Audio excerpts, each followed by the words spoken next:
আজকের তারিখ 6 ফেব্রুয়ারি 2025। আজকে দেখব ঢাকা টু হনাই অর্থাৎ বাংলাদেশ থেকে ভিয়েতনাম বিমান ভাড়া। তো 6 ফেব্রুয়ারি হওয়াতে আমরা রিটার্ন টিকিট দেবো, কারণ যারা ভিয়েতনাম যাই, যারা ট্যুরিস্ট ভিসা যায়, কাজের ক্ষেত্রে কমে যায়। তো 6 ফেব্রুয়ারি হতে আমরা 6 দিন পিছিয়ে 12 ফেব্রুয়ারি থেকে রিটার্ন 18 ফেব্রুয়ারি, অর্থাৎ 7 দিন ঢাকা টু হনাই রাউন্ড ওয়ে একজন প্যাসেঞ্জারের।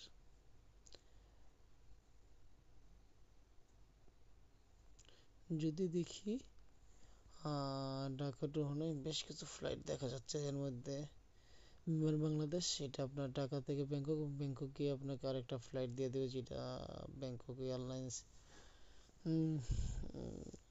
বা অন্য কোনো এয়ারলাইন্স আনার সময় অন্য একটা ফ্লাইটে ব্যাংকক আনবে এবং ব্যাংকক এনে আপনাকে বিমান বাংলাদেশ উঠে দেবে। তারা কোর্স শেয়ার করবে, কোনো ট্রানজিট ভিসা লাগবে না।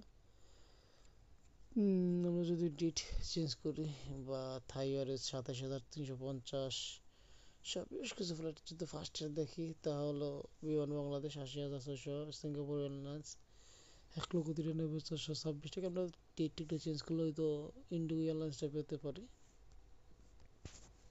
কারণ ইন্ডিগো এয়ারলাইন্সের টিকিটের মূল্যটা ঢাকা থেকে ব্যাংকক একটু কম হয়ে থাকে। তবে ইন্ডিগো এয়ারলাইন্স নাই, তবে বিমান বাংলাদেশ 76,727 টাকা। সব বেশ কিছু ফ্লাইট আছে। তাছাড়া চায়না ইস্টার্ন ফ্লাইট 1,28,258 টাকা। তো চায়নাতে আপনি ট্রানজিট পাবেন,